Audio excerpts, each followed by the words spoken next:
Se fue Michelle Bachelet y a Maduro le da igual. La alta comisionada para los derechos humanos de la Organización de Naciones Unidas no había terminado de ofrecer su rueda de prensa de despedida en el aeropuerto, antes de dejar el territorio venezolano, y ya el régimen de Nicolás Maduro realizaba nuevas desapariciones forzadas sin siquiera cuidar las apariencias. Nicolás Maduro y sus funcionarios trataron de dar algunos brochazos de maquillaje a la crisis para que todo luciera mejor a propósito de la llegada al país de Michelle Bachelet. Pero sin mucho empeño, el arribo ocurrió al final de la tarde del miércoles para cerrar la gira el viernes en la noche. Poco tiempo para atender la larga lista de temas pendientes y escuchar a las múltiples voces de la sociedad civil que querían hablarle de la violación de los derechos humanos en Venezuela, incluyendo los espacios pedidos por el régimen de Maduro para sus argumentaciones y excusas. Maduro calificó la visita de Bachelet de exitosa. Ella la llamó crucial, pero los compromisos concretos que se alcanzaron dejaron sabor a poco. Maduro ni siquiera esperó a que la visita de Bachelet concluyera para reincidir en la práctica. Mientras ella hablaba en el aeropuerto internacional de Maiquetía, antes de abordar el avión para salir de Venezuela, ya se reportaban las desapariciones forzadas de 3 militares retirados por parte de cuerpos de seguridad de Maduro. Se trata de Francisco Antonio Torres Escalona, Miguel Alberto Castillo Cedeño y Miguel Cisco Mora. Aunque sin confirmación, hay versiones que indican que el número de militares detenidos se acerca a 10. 2 representantes de su oficina se quedan de manera permanente en Venezuela para seguir con la observación directa y el contacto con las víctimas, así como para evaluar la situación en las cárceles y otros centros de detención. No se trata de una oficina como tal, pero es un primer paso en esa dirección. Bachelet afirmó haber obtenido el compromiso del régimen de Maduro con el proceso de evaluación de la Comisión Nacional para la Prevención de la Tortura que su oficina quiere impulsar. Tenemos el compromiso expreso del gobierno para llevar a cabo una evaluación de la Comisión Nacional para la Prevención de la Tortura y para terminar los principales obstáculos en el acceso a la justicia en el país. Es decir, que para poder hacerle seguimiento cerrado a Maduro y tratar de avanzar en soluciones se necesita estar en el territorio, levantando de primera mano información y obligando a los funcionarios a brindar la data solicitada, y Bachelet parece tenerlo claro. Los 2 compromisos son clave para hacer frente a la grave crisis del país, pero no suficiente, en especial cuando se está ante un régimen para que la violación de los derechos humanos es parte de su sistema de control social y una vía para garantizar su sostenimiento en el poder. Sin maquillaje, Bachelet hizo peticiones comprometedoras antes de marcharse de Venezuela. Le solicitó públicamente al régimen de Maduro que libere a quienes están detenidos o privados de libertad por ejercer sus derechos civiles y políticos de forma pacífica. Se estima en alrededor de 700 el número de presos políticos de Maduro en la actualidad. Antes de que ella llegara a Venezuela se produjo la liberación de más de 20 presos políticos, una práctica habitual de Maduro frente a circunstancias similares para que todo luzca mejor. Pero esta liberación ha operado en el pasado como una puerta giratoria, donde algunos presos políticos son excarcelados para atender la coyuntura o ante una alta exposición internacional del régimen. Y luego de que el hecho pasa, o el invitado internacional se marcha, casi de inmediato se hacen nuevas detenciones. Según el Foro Penal venezolano, esto ocurre así porque para el régimen de Maduro, los presos políticos son una moneda de negociación. Pero en este caso Maduro ni siquiera esperó a que la visita de Bachelet concluyera para reincidir en la práctica. Mientras ella hablaba en el aeropuerto internacional de Maiquetía antes de abordar el avión para salir de Venezuela, ya se reportaban las desapariciones forzadas de 3 militares retirados por parte de cuerpos de seguridad de Maduro. Se trata de Francisco Antonio Torres Escalona, Miguel Alberto Castillo Cedeño y Miguel Cisco Mora, aunque sin confirmación hay versiones que son 10 los militares detenidos.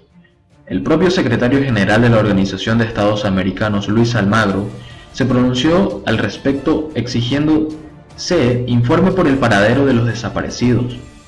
La represión y la tortura deben cesar ya en Venezuela, señaló, y es que los temores internos tras de alzamientos militares en contra de Maduro no dieron margen para el maquillaje. De hecho, la visita de Bachelet coincidió con el periodo anual de ascensos militares y ni por eso fue posible ocultar la desconfianza que impera y que llevó a un cambio en las rutinas de los actos protocolares, a limitar la exposición de Maduro ante la tropa y a los discursos exigiendo lealtad en medio de los rumores de quiebre dentro de la Fuerza Armada.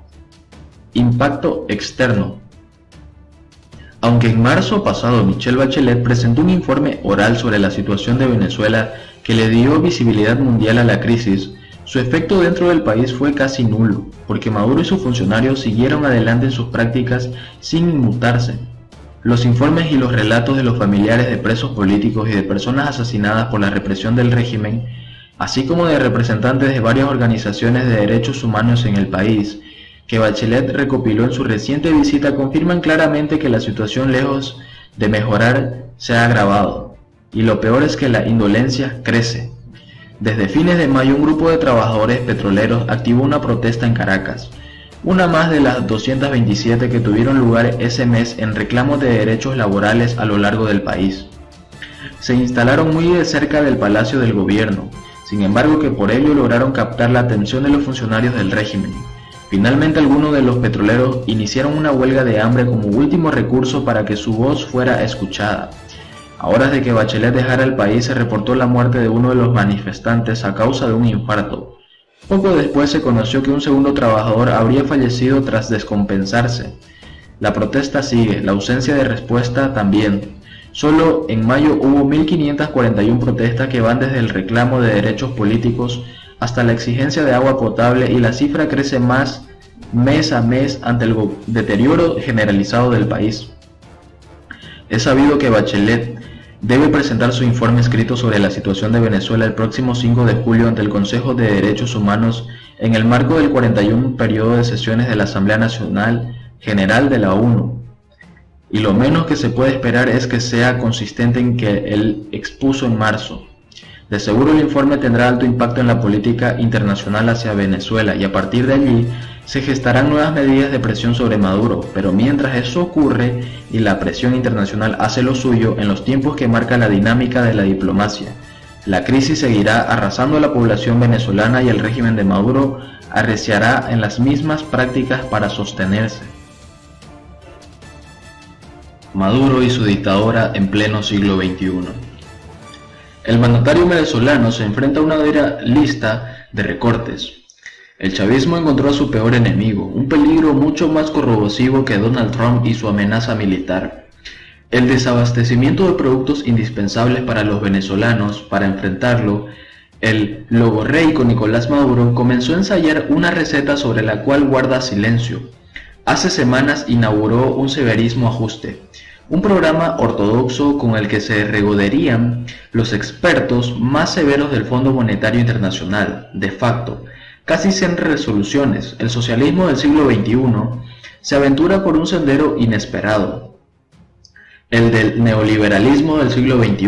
Una novedad inicial es que el gasto público comenzó a incrementarse por debajo de la altísima tasa de inflación en términos reales. Es el imperio de la necesidad, caen las erogaciones porque caen los ingresos y caen los ingresos porque se derrumba la producción de petróleo. La principal víctima son los trabajadores públicos. El Estado es el único empleador que atrasó los sueldos en relación con la inflación, que el año pasado fue, según el Banco Central, de 130.000%. Esta tendencia le permite a la autoridad monetaria reducir la emisión, que es uno de los motores de la inflación. También fueron aumentados en un 100% los encajes bancarios, por lo que contrajo la cantidad de bolívares a disposición del público. El Banco Central suspendió también el control de cambios. El 21 de mayo pasado, sin hacer ruido, autorizó a las entidades bancarias a establecer mesas de cambio a través de las cuales deben deshacerse del 80% de sus posiciones en moneda extranjera. El 20% restante deberán destinarlo a operaciones entre bancos. Esta decisión completa otra de comienzos de año. El 26 de enero pasado, el Banco Central habilitó Interbanex, una plataforma privada de compra-venta de dólares. Como todo proceso, el venezolano registra una dolarización fáctica de la economía. La gente huye de un bolívar devaluado y fija sus transacciones en la moneda estadounidense. Lo asombroso es que, lejos de desalentar esa conducta, el gobierno la alienta. Desde los médicos hasta los mecánicos de automóviles cobran en dólares sin ninguna restricción.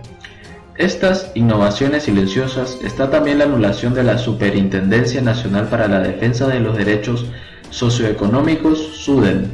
Esta oficina, que ejercía el control de precios hasta llevar a la cárcel a algunos supermercadistas, ahora mira hacia otro lado los aumentos del arroz, el café, las pastas o la leche.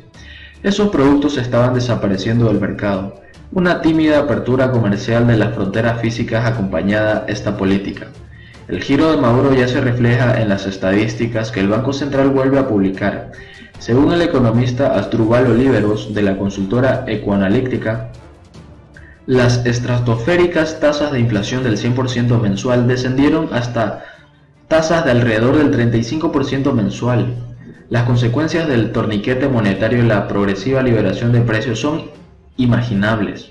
Una caída dramática en un nivel de actividad ya muy deteriorado. Maduro vivirá atrapado entre una recesión que avanza y una inflación que no termina de ceder.